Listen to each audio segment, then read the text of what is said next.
El 24 de agosto de 1604, Francisco de Sales se reunió en Saint-Cloud con la señora de Chantal, como lo habían acordado. Aceptó dirigir a esta alma que Dios confiaba a su cuidado y la orientó hacia las cimas más altas de la santidad por la generosa abnegación de su propia voluntad en el cumplimiento lleno de amor de la voluntad de Dios. Juana Francisca Freños de Chantal era un alma fuerte, muy templada y decidida a toda clase de entregas. La baronesa de Chantal había quedado viuda, con 4 hijos, a partir de entonces se entregó por entero a la oración, a sus hijos y a las obras de caridad. Poco después de la muerte de su marido, el padre de este llamó junto a él a la baronesa, que se trasladó a Montelón, no lejos de Otán, y encontró que junto al anciano vivía una sirvienta que había logrado un nocivo ascendiente sobre él. Sin decir palabra, la señora de Chantal aceptó esta humillante situación y se ocupó de los 5 hijos de la criada igual que de los suyos. ¿No era voluntad de Dios que ella pudiera así domar su orgullo y ejercitar la paciencia? Tal era el valor humano y sobrenatural de aquella que iba a ser la piedra fundamental de la congregación que San Francisco de Sales iba a fundar, y cuyas grandes líneas poco a poco se perfilaban en su mente. Durante el ejercicio de su ministerio, el obispo había encontrado muchas jóvenes, señoras y viudas, a quienes las austeridades del claustro impedían abrazar la vida religiosa por la que suspiraban. Él soñaba con una congregación que no hiciera excesivo hincapié en las penitencias corporales, y donde las hermanas pudieran entregarse por entero al amor de Dios y a la práctica de las pequeñas virtudes de humildad, paciencia y dulzura, que obligan a una continua renuncia y al olvido propio. El 29 de marzo de 1610, la baronesa de Chantal dejaba a su familia e iba a Annecy. El 6 de junio, en la fiesta de la Santísima Trinidad, nacía en esta ciudad la Visitación de Santa María. Este pequeño instituto iba a crecer rápidamente y a producir admirables frutos de santidad. Muchos capítulos del Tratado del Amor de Dios, que el obispo escribió aprovechando los breves ratos libres que lograba hurtar a la urgencia de otros deberes, fueron inspirados al ver las maravillas que el Espíritu Santo realizaba en la madre de Chantal y en sus religiosas. El obispo velaba celosamente por sus hijas y las visitaba a menudo. Ellas le preguntaban sobre algún punto de sus constituciones o sobre la práctica de las virtudes. Él les respondía en su estilo sencillo, claro, rico en imágenes y dulce, y las religiosas anotaban al momento sus respuestas, o las redactaban de memoria inmediatamente después. Estas notas, recopiladas cuidadosamente por la madre de Chantal, fueron editadas con el título de Conversaciones Espirituales y son de un encanto y un sabor indescriptibles. En 1618, Francisco de Sales volvió a París formando parte del cortejo que debía concertar el matrimonio del príncipe del Piamonte, hijo del duque de Saboya, con la princesa Cristina de Francia, hermana de Luis XIII. La gente demandaba escucharle y en ocasiones tuvo que predicar 2, 3 y hasta 4 sermones al día. Daba conferencias que iluminaban a las almas y reavivaban su fervor. También confesó y dirigió espiritualmente a un grupo selecto de señoras de la nobleza fuertemente inclinadas a la piedad. Al mismo tiempo, se ocupó de preparar la 6ª casa de la Visitación, que la madre de Chantal fue a fundar en la primavera siguiente y que él confió a un sacerdote que llegaría a ser el gran padre de los pobres, Vicente de Paul. En esta época fue cuando conoció a la abadesa de Port Royal, Angélica Arnault. La visitó varias veces en su monasterio, y, cuando se marchó de París, mantuvo con ella una correspondencia en la que se adivina lo que hubiera él conseguido de esta alma enérgica, autoritaria y obstinada, si su pronta muerte no le hubiera impedido seguir dirigiéndola. El santo obispo, desde que tomó posesión de su diócesis, se dedicó a corregir los estragos de la herejía, tuvo que reorganizar las parroquias y confiarlas al cuidado de un clero dedicado a los intereses sobrenaturales de las almas e instruido. En el sínodo del año 1603 exhortó a su presbiterio diciendo que la ciencia, para un sacerdote, es el 8º sacramento de la jerarquía de la Iglesia. Y no consintió jamás confiar la cura de almas a sacerdotes poco capaces, aunque le fueran recomendados por protectores influyentes. Dedicó 4 años, de 1605 a 1608, a visitar todas las parroquias de su diócesis, muchas de las cuales se encontraban en parajes montañosos, con accesos difíciles y a menudo peligrosos. En sus visitas animaba a los párrocos, estimulaba su celo y llevaba por todas partes, con la irradiación de su bondad, la llama de su palabra, siempre adaptada a las necesidades del auditorio. Sufría por la relajación de los monasterios, que, en su mayor parte, habían perdido el fervor primitivo y llevaban una vida mundana y fácil y, algunas a veces, escandalosa. Con qué prudente persuasión e incansable firmeza promovió la reforma, y a precio de cuántos esfuerzos la consiguió. En la abadía de Notre Dame d'Abondant. En el monasterio de los canónigos de Sixt y en los benedictinos de Talwar.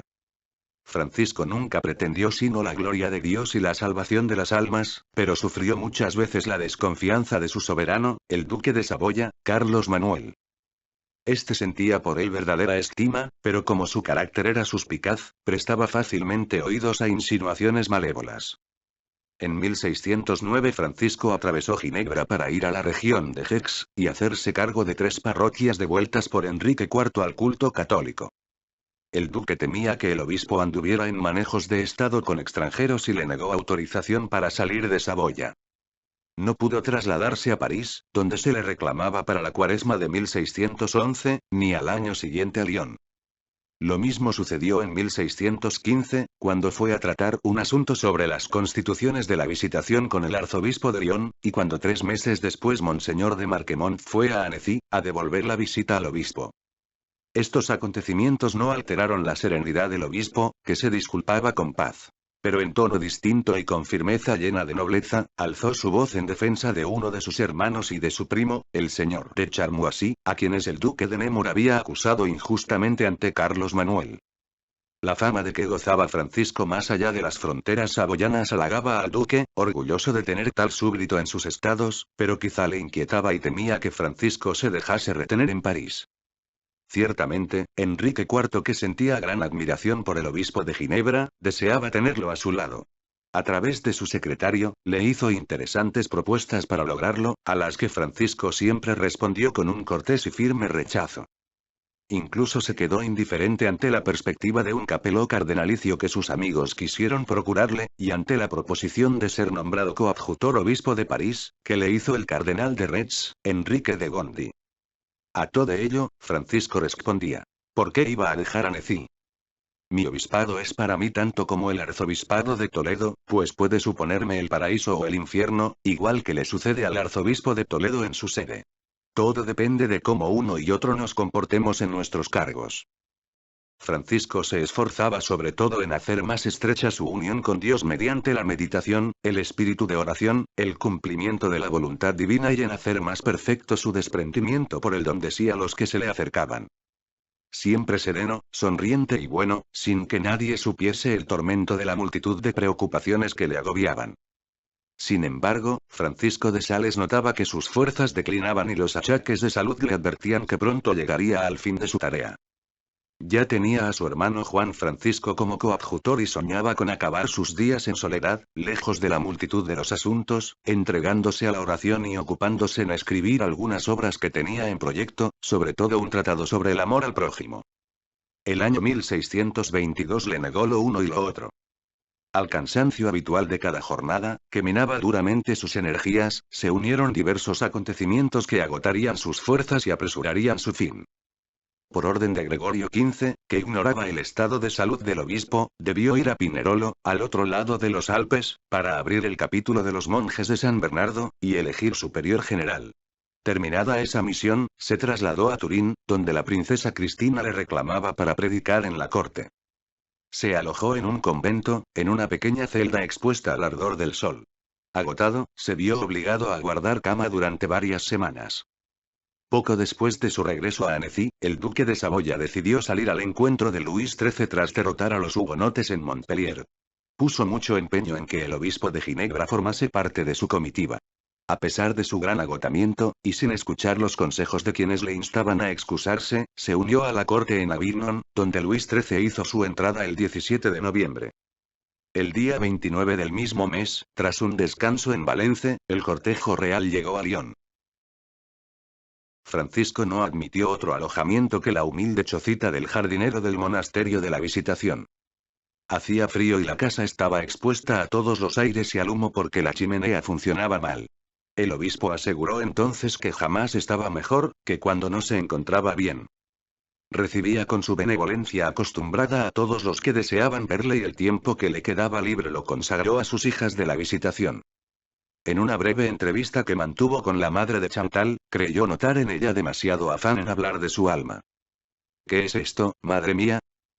Le dijo. ¿Aún tenéis deseos y gustos demasiado impulsivos? Por lo que a él respecta, ya estaba abandonado a la voluntad divina.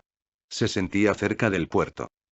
Murió apaciblemente la tarde del 28 de diciembre a causa de una apoplejía, soportando con paciencia los dolorosos remedios con que los cirujanos trataron de salvarle. Había pedido los últimos sacramentos y conservó hasta el fin su lucidez y su admirable fidelidad para aceptar amorosamente todas las exigencias de la voluntad divina, auténtica señal de santidad. Encomendemos nuestra alma a la dirección de este gran doctor de la piedad. Pidámosle que como patrono de la Guardia de Honor, nos muestre cómo darle gloria, amor y reparación al Sagrado Corazón de Jesús. Dios sea bendito.